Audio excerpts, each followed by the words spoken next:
கிருஷ்ணகிரியில் இன்று நடைபெற்ற வழக்கறிஞர்கள் சங்க தேர்தலில் தொடர்ந்து 4வது முறையாக வெற்றி பெற்ற வழக்கறிஞர் கோவிந்தராஜுலு வரலாற்று சாதனை. கிருஷ்ணகிரி மாவட்ட வழக்கறிஞர் சங்க தலைவராக தொடர்ந்து 4வது முறையாக வழக்கறிஞர் கோவிந்தராஜுலு அவர்கள் தேர்ந்தெடுக்கப்பட்டு வரலாற்று சாதனை படைத்துள்ளார்.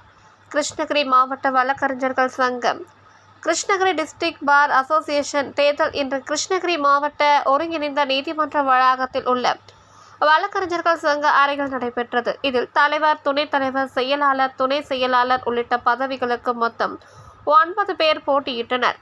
தேர்தலுக்கான வாக்குப்பதிவு இன்று காலை நடைபெற்றது. 483 வாக்காளர்களை கொண்ட இந்த தேர்தலில் மொத்தம் 454 வாக்குகள் பதிவாகியன. இதனைத் தொடர்ந்து பதிவான வாக்குகள் இன்று மாலை எண்ணப்பட்டு முடிவுகள் அறிவிக்கப்பட்டன. இதில் தலைவர் பதவிக்கு போட்டியிட்ட வழக்கறிஞர் கோவிந்தராஜுலு அவர்கள் கடந்த 2022ஆம் ஆண்டு முதல் தொடர்ந்து 4வது முறையாக வெற்றி பெற்றார். இதில் அவர் மொத்தம் 257 வாக்குகள் பெற்றிருந்தார். 100 ஆண்டு கால வரலாற்றில் தொடர்ந்து 4 முறை ஒருவரை தேர்ந்தெடுக்கப்படுவது இதுவே முதல் முறையாகும். இதன் மூலம் வழக்கறிஞர் கோவிந்தராஜுலு அவர்கள் வரலாற்று சாதனை படைத்துள்ளார்.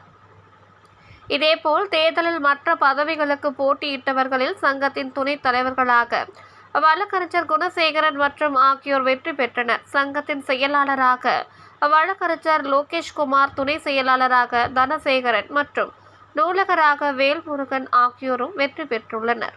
இந்த தேர்தல் முடிவுகளை அடுத்த தேர்தலில் வெற்றி பெற்ற தலைவர் உள்ளிட்ட புதிய நிர்வாகிகளுக்கு சக வழக்கறிஞர்கள் பலர் சால்வை போர்த்தி மாலை அணிவித்து வாழ்த்துக்களை தெரிவித்ததோடு இனிப்புகளை வழங்கி கொண்டாடினர்.